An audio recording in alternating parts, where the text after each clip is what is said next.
Indeed, our economy, by end of this financial year, will grow by 5.3% to attain the GDP size of $49.3 billion by the exchange rate method and of $142.9 billion by the PPP method. However, I want this economy to grow by a factor of 10 to $500 billion in the next few years. And if you aggressively support my policy measures, we shall achieve it. How? I will tell you in the course of this speech. However, let me first tell you again that I congratulate Ugandans on account of going through the calamities enumerated above. I told you we would, and we did, all inconveniences and losses notwithstanding. It is in such circumstances that our Baganda people and Banyankole say, akutwala ekiro omusimo bukedde, wakutwala nyekiro omusimo bwashesha. The one who successfully guides you on a journey in the night, you thank him in the morning. Jesus had harsher words for his disciples. In the book of Mark, chapter 16, verse 14, he rebuked them for panicking in the storm when they were crossing the lake by saying, in quotes, "You people of little faith." He did that because those same disciples had seen the miracles Jesus had performed, and yet they panicked in the storm when Jesus was with them, although asleep in the boat. Although I do not want to compare the NRM with Jesus, there is no doubt that the NRM has, over the last 60 years, solved quite a number of historical problems. It is therefore fallacious for some elements to panic when we face any challenges. There are solutions to those challenges as long as we are patriotic, genuine, and not parasitic. If those who claim to study social sciences in Africa were serious, they would have noticed the societies in Europe by the time of the Renaissance, 1400 AD, were three classes in societies, comprised of the feudalists, the peasants, and the artisans.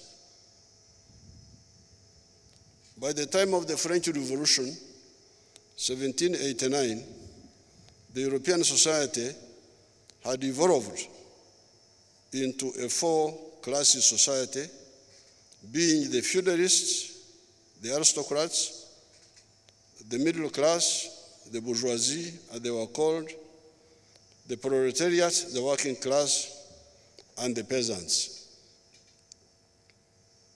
If you go to Europe today and you look for peasants and for feudalists, you will not get them.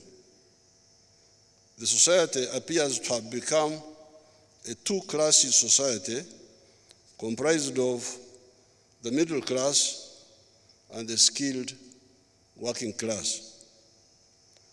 Each of these historical social classes has got different productive capacity, high or low. What was the productive capacity of the primitive communalist societies?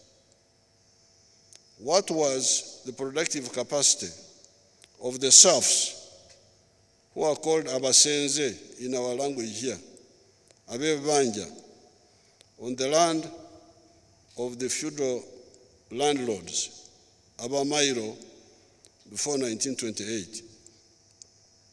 What is the productive capacity of the bourgeoisie that are conscious of the difference between the input cost and the final price of a product that we call profit? What is the productive capacity of the proletariat, e.g. the industrial working class, that is skilled and working for wages?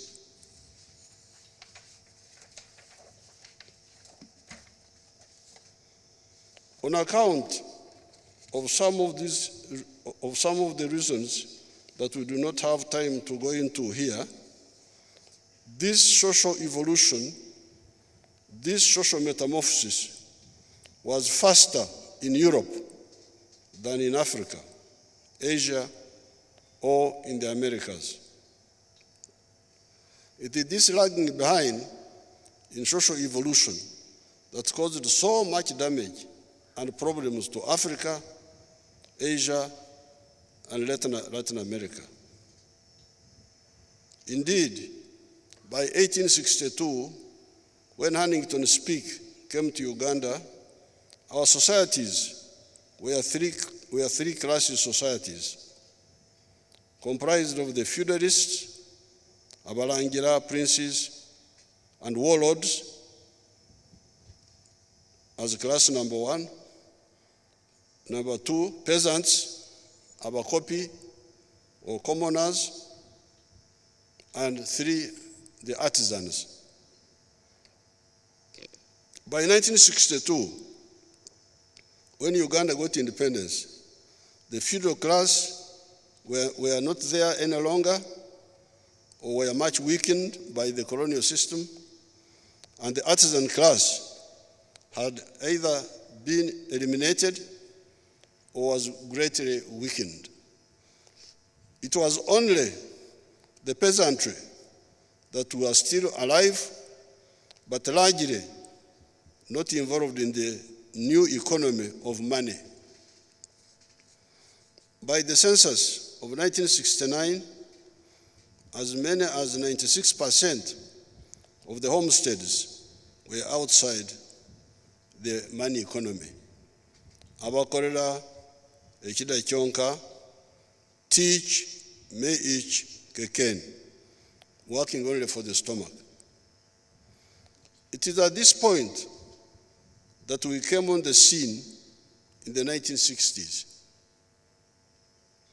Comparing with our school studies of what had happened in Europe and North America, we started wondering why there was no similar socio-economic transformation in Africa, starting with Uganda.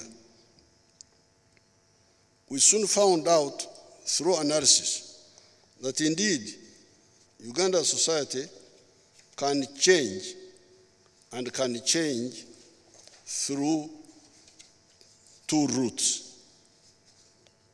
These are universal free education for all Ugandan children and all families joining the money economy. I'm glad the women came to Chiruhura district, and I was again able to show them how the pastoralists in that whole huge area of Isingiro, Kashari, Chiruhura, Kazo, Lyantonde, parts of Rakai, Sembabule, Gomba, Chejegwa, parts of Mubende, what we call Kiyonga, Kibogara, like Dwaniro, Kyenkwanzi, Ngoma wa Chato, Bururi na Kasongora, Masindi etc. had partially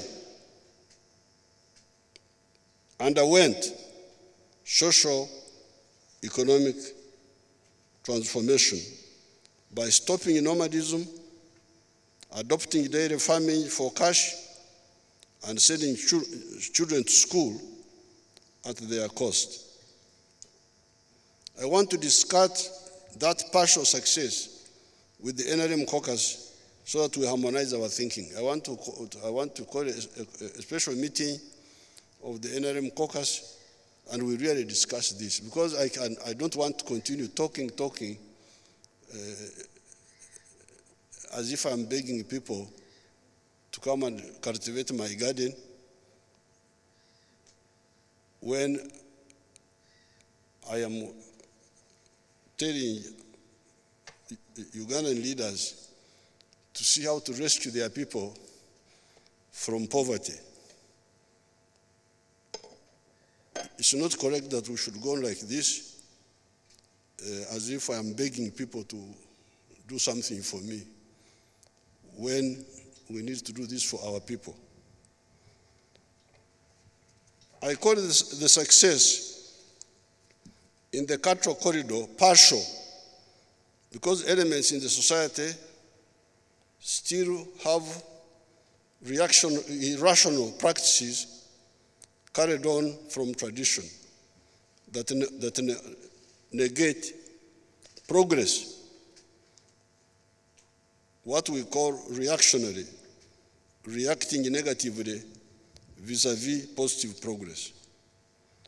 These are the practices of fragmenting land on inheritance and depending on only nature to provide the pasture, yet it is more reliable if we grow the pasture.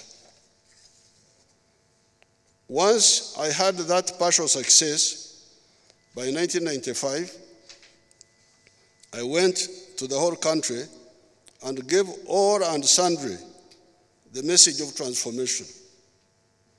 However, like the Jews, many people are either not bothered or are waiting for another Messiah, even when the message is clear and verifiable. Verifiable how? Visit the cattle corridor that used to be wilderness, Engando, country like Akesi, Hohai, which is now an area of some modern farms producing millions of liters of milk per day for the local markets and for export. The exports have hit US dollars 106 million per year.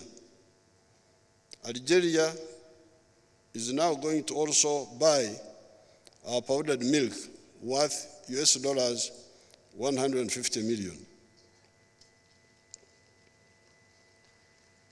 If this area could transform, so could the others.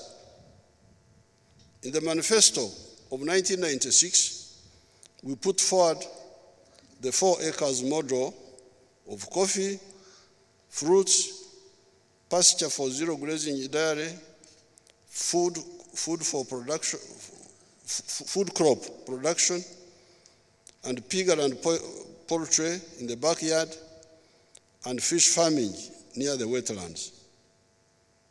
This was the medicine for the smallholders. Those with bigger pieces of land were more flexible and could help the country grow and participate in producing products that needed large-scale production to make economic sense that the country needed, such as cotton, maize, sugarcane, ranching for beef, etc., etc. In terms of funding, the latter group would be supported by Uganda Development Bank. It is the 4 acres model group that I decided needed grants or soft loans direct from government. We started with the Ntandikwa, PMA, Plan for Modernization of Agriculture. These were all money put aside for this purpose. NADS, Operation Wealth Creation, and now PDM. These efforts were for agriculture. With the non-agricultural or broad spectrum activities, we have put in place the following: the Women Fund, the Youth Fund, microfinance, and now recently, Emyoga.